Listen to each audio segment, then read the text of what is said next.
Hey, deserving listeners, 90 Day Fiancé, Elizabeth and Andrei, let's watch the show. Asta e o seară mai specială. Ție, ca ficior, ți-am spus, eu știu că tu ești o leacă iute la Italia, ai un caracter așa prea sanguinic, deci cum se spune. All right, so that's interesting. We're hearing from the father, who knows Andrei best, really. Father knows best, mother knows best, that he is a hothead and that he's aggressive, maybe too aggressive. It's interesting to see the father's demeanor because he seems very soft and easygoing, and Andrei doesn't seem so much that way, at least on the clips that they show us on the show. And the father is saying, you can be a hothead, you can be aggressive, too aggressive. That's interesting. So this is something that he has been throughout his life. And it sounds like Andrei is agreeing with that. Me and you that's going to be in there. Don't make it more difficult than it needs to be. You're making it stressed, okay? It doesn't need to be stressful. Andrei really only wants himself to be in the delivery room. Okay.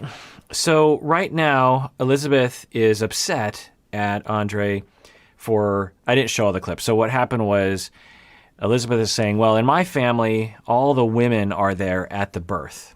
And for Andrei, he's saying, in my country, it's usually just the parents that are in the room at the birth. Now, I will say that there's a lot of different practices around the world, and even in my country of the United States. I've actually experienced this in my personal life. I know someone who, the married couple, one person came from a family where the whole family would come to the hospital during the birth. They wouldn't be in the room, but they would be in the waiting room. And then the other spouses, their family, none of them came to the hospital. And so they had to have a conversation about, what do we do? Do we let the family come?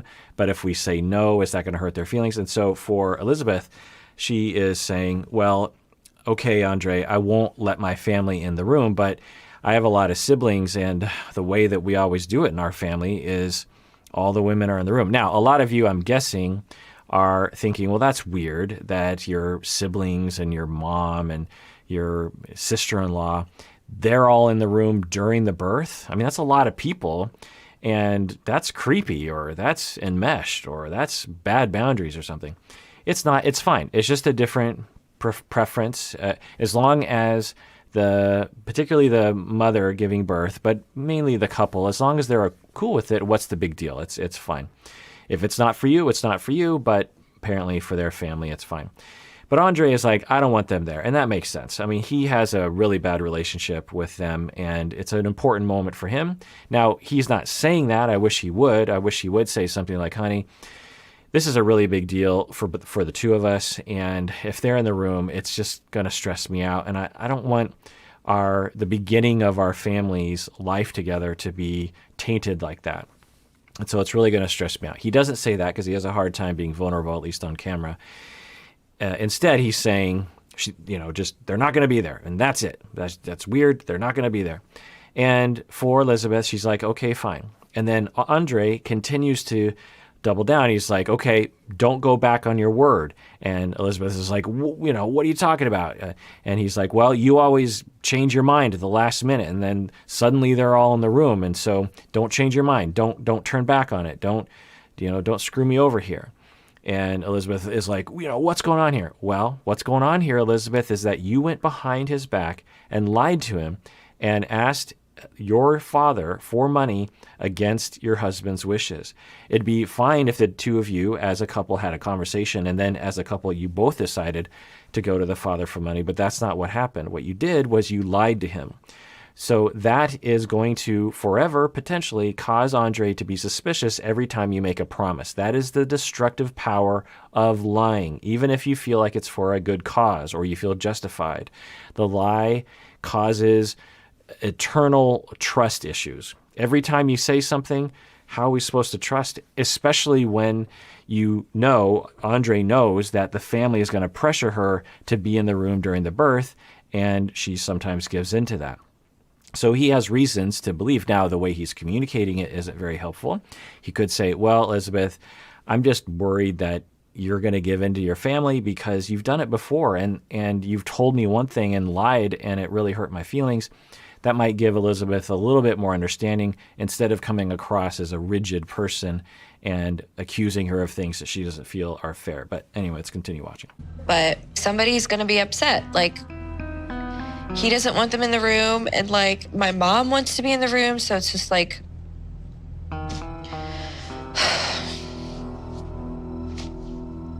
someone's going to be upset either way. Like, somebody's going to be sad.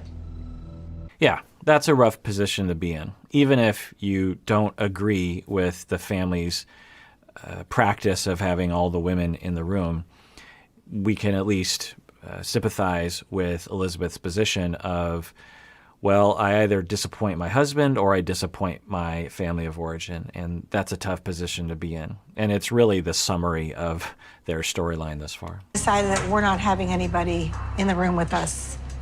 She doesn't even want you in the room. Not even her me. own mother. No, not even me. What? I know. Elizabeth informed me that she and Andrei decided they did not want me in the birthing room. Everybody else that I know has their mother in the room, or at least right by them. Okay, I don't know if Tampa is extremely different from the rest of the United States or their neighborhood or their friend group or whatever, but I'm just going to speak for myself that it's not a universal cultural preference to have the mother in the room during the birth. Certainly I've heard of it before, absolutely, but the mother claims that she doesn't know anyone where the mother isn't present during the birth, which I find either hard to believe or is Tampa that different from Seattle? I don't know. The room when they're giving birth. They don't tell them, no, you're not welcome. It's their decision ultimately, but like, I want to be a part of that with her. No, I don't think his dad went. I was gonna say, like, if his dad's there and you're not there. No. I don't think that would be extra. His dad. So if we go on the premise that they live in a cultural pocket where it is normal for the mom and maybe the sisters to be present during the birth, and we accept that that is okay, and it's fine, then it makes sense that the family would be upset. Now, how do you deal with that? As a family, they should be talking about it. Elizabeth should be talking with the whole family and saying, look, I kind of want you in the room, but Andrei really doesn't want you in the room.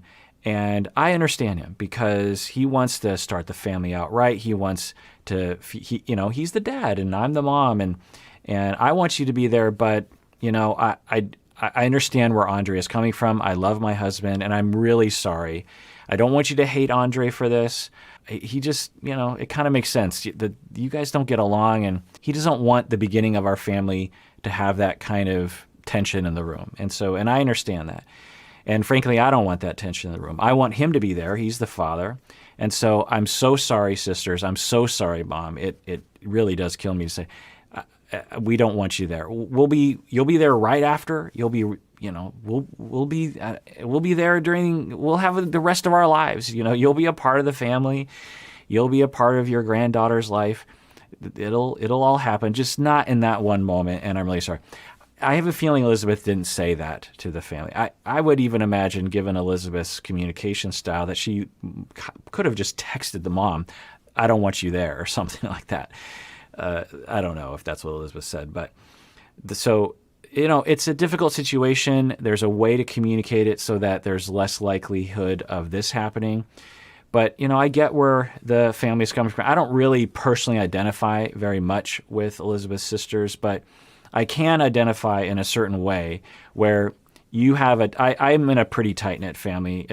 We're not like this, but we're close, and my siblings and my parents, we all get along. I was actually just talking with a colleague, and we were just chatting, and she's like, so do you have siblings? And, your parents still together? And she was just asking me a random question. I'm like, yeah, parents still together. They've been married for, 50, almost 60 years. And my siblings are like, do y'all get along? And I'm like, yep. We're one of those boring families where I really love my 3 siblings. I love my parents. We don't have any conflicts really, maybe some minor ones in the span of, over decades, but we get along really well. And she had a laugh. She's like, wow, I don't think I've ever heard that before.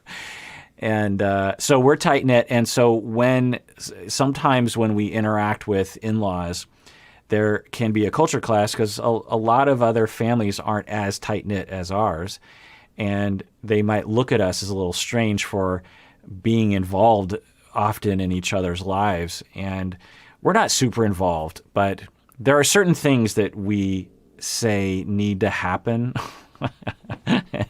Anyway, so I understand where Elizabeth's family is coming from. They're upset. They don't feel like they're being understood.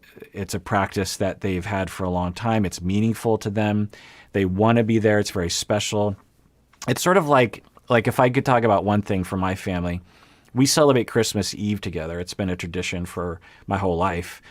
And as an extended family, we've continued that tradition. We have a whole thing. There's hot dogs involved and pork and beans involved and opening a present. It's a long story, but the point is we have our little ceremonies that we do on Christmas Eve. And if a new person came into the family and said, you can't go to your family's house, it's actually often at my house, you can't go to Uncle Kirk's house for Christmas Eve because we do Christmas Eve on our own. I can't say that wouldn't hurt me. Now, I wouldn't go ballistic about it. I'd say, well, it is what it is.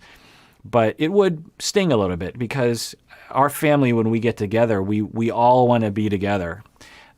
And when we're all not, when someone isn't there, you feel it, Anyway, so I get it. But how does the family communicate? How do they listen to each other? Do the sisters go to Elizabeth and say, so I heard that you're not letting us in the room. I heard you're not letting Mom in the room. I just want to say that bums me out, but I respect your opinion, your preference on that. It's your life. But what's going on? Like, how come that happened? More understanding, more listening, rather than rigid rules and guilt tripping, which is often what is present in a enmeshed family. As I've been saying from the beginning and with a lot of these families, and I can't know because I can't diagnose from afar, but for some families, when there is worry about rejection or worry about flying apart, they will often choose to become enmeshed and over-involved in each other's lives, and they will guilt trip each other when there's any kind of move to separation or any kind of difference. And the assumption, the false assumption, is that if we are not the same and if we don't do everything together, then we'll fly apart and our relationships will die.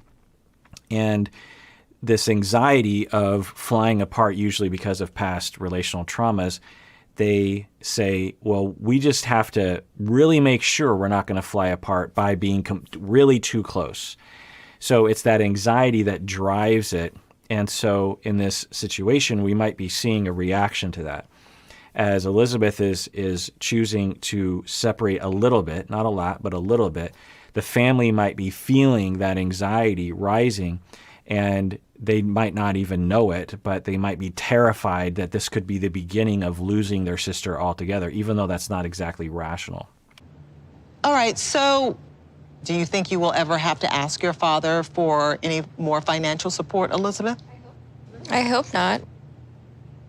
Well, Chuck, we appreciate you joining us, but thank you so much. All right, well, that does it for that episode. Everyone out there, please take care of yourself because you deserve it. You really, really do.